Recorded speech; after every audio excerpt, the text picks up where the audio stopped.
volta ci trasferiamo idealmente nel Mandrolisai, anche perché è da Sorgono che arriva l'associazione culturale Sanctu Mauro, diretta da Salvatore Bua.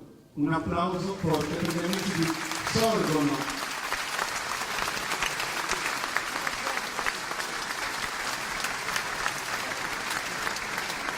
L'associazione culturale Sanctu Mauro esegue Bandidos Passos, scritta dal gesuita Bonaventura Licheri, e la musica invece è composta da Enrico Pilo.